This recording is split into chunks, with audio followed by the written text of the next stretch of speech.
हमारे देश में हम देखते हैं कि दिवाली बड़े धूमधाम से मनाई जाती है और इसके पीछे का सत्य क्या है,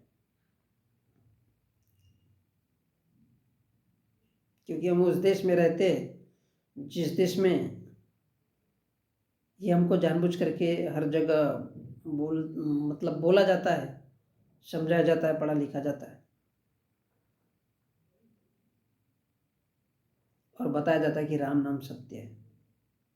जो चीज़ जबरदस्ती बताई गई है, इसका मतलब जिस चीज़ में आज़ादी नहीं है, इसका मतलब वो झूठ है।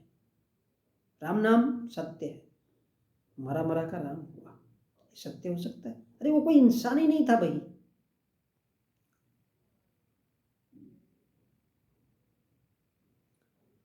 तो सवाल इस बात का उठता है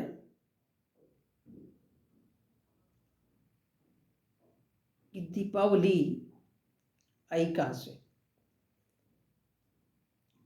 तो शुद्धोधन का पुत्र गौतम जब राजपाट संभालता है और देखता है, क्योंकि वो बहुत सारी ऐसी बातों से त्रस्त रहता है, क्योंकि जीवन में इंसान, बहुत से ऐसे इंसान होते हैं जो अपने लाइफ में बहुत नर्वस होते हैं और कभी कभी उनके साथ कुछ ऐसी घटनाएं घट जाती है जो इंसान को और ज़्यादा झकझोर कर देती है और वहाँ से इंसान का असली जन्म होता है। उसके लिए उम्र मायने नहीं रखती, आपको बाद में समझ में आता है। जब बुद्ध राजा थे और जब बाहर घूमने जाते थे और तरह तरह के किस्से देखते थे, तो उनके दिलो दिमाग में सवाल उठते रहता था और वो उतने ही ज़्यादा नर्वस हो जाते थे। और ऐसा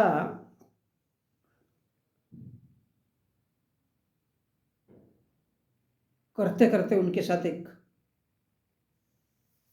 बहुत सारे हादसे जन्म लेते हैं और उनके साथ एक ऐसा हादसा होता है कि उनको लगता है यार कि मैं घर छोड़ दूँ, मेरे सवालों का या मेरे जीने का अर्थ नहीं मिला है।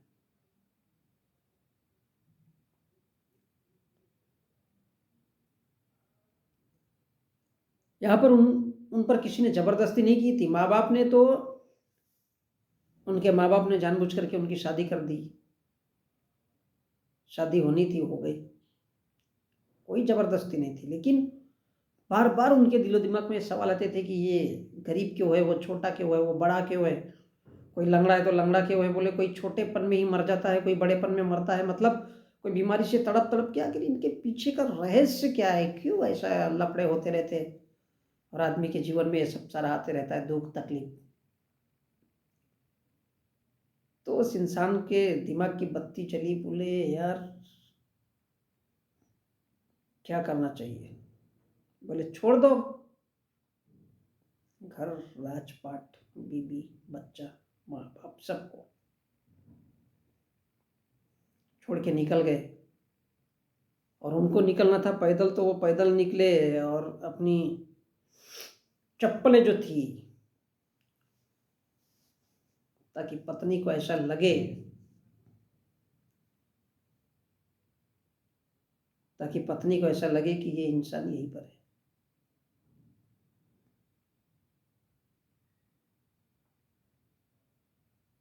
निकल गए, चप्पल छोड़ दिया,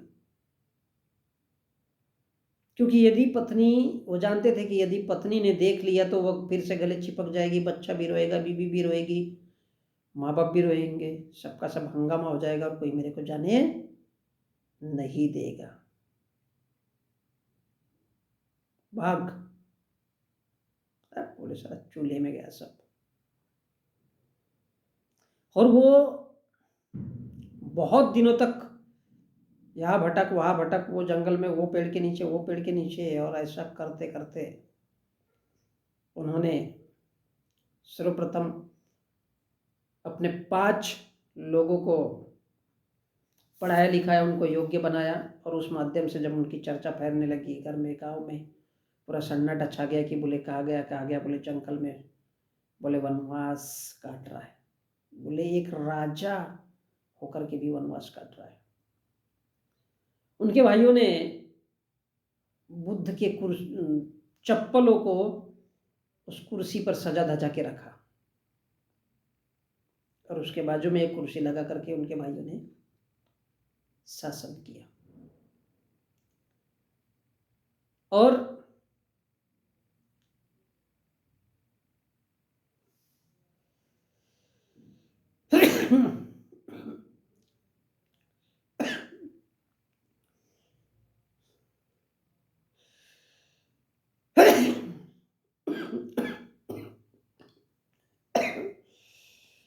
शासन किया।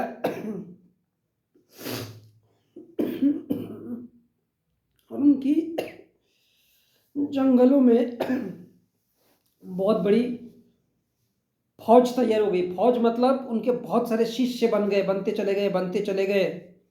ऐसा करते करते और जब घूमते रहते थे तब उनके भाइयों ने, माँ बाप ने बहुत बार उनको इनवाइट करने की कोशिश की, बुद्ध की।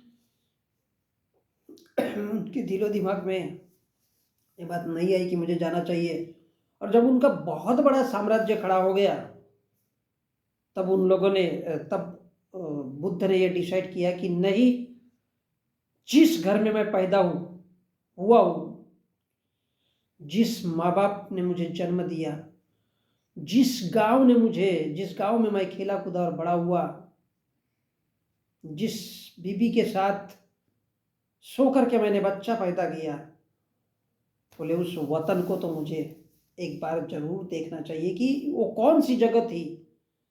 आज जिस जगह मैं आया हूँ और संसार को जो मार्ग दिखा रहा हूँ कहीं ना कहीं, तो बोले आज मैं ऐसा इंसान, उनको अंदर से फील हुआ कि इतना बड़ा इंसान होने के बावजूद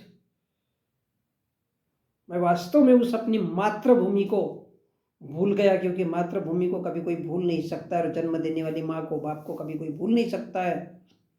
अपनी प्रेमी का जो प्यार करने वाली उसको कभी भूल नहीं सकता है। तो बोले मैं सन्यासी तो हूँ, मैं एक भिक्षु के रूप में हूँ, टकला बन के घूम तो रहा हूँ, लेकिन वास्तव में मुझे एक बार उस फिलॉसफी को, उस जगह को, उस प्लेस को देखना चाहिए जहाँ मैं पैदा हुआ हूँ। क्योंकि घर, वतन, मोहब्बत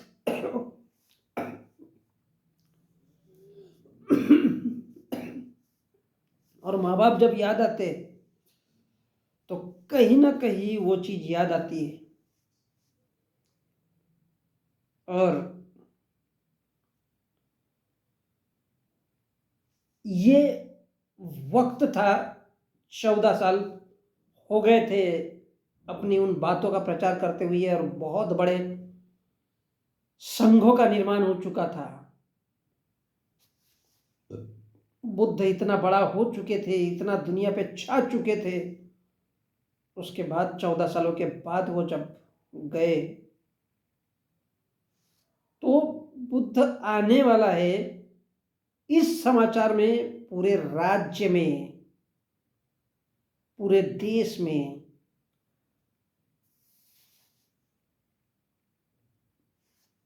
दीप जलाए गए थे, इस खुशी में कि जिस राजा ने बीबी, राजपाट, माँ बाप, धन दौलत, संपत्ति सभी का त्याग करके एक भिक्षु का, एक सन्यासी का जो जीवन जिया है, और वो आ रहा है अपने माँ बाप और अपने गांव को देखने के लिए कि जहां मैं पैदा हुआ हूं, कौन सी माँ है जिसने मुझे जन्म दिया, कि आज मैं ऐसे मार्ग पे चला हूं। और इसलिए वो दिवाली, वो दीप उत्सव मनाया जाता है कि सामान्य जगह में यदि एक अंधेरे कमरे में एक छोटा सा दिया जला जाता है तो कितना उजाला होता है। और ये तो पूरी दुनिया को एक नया मार्ग दिखाया, और लोगों को जब ज्ञात हुआ तो लोगों को भयंकर खुशी हुई, और सारे के सारे लोगों ने पूरे राज्य में और देश में दीप का उत्सव मनाया था अपने अपने घरों में। तो ये क्या था? अंधकार में प्रकाश का उजाला, एक सूर्य के समान उस इंसान की ख्याति और कीर्ति हुई थी। इसलिए वो दीपावली दीपोत्सव मनाया गया था।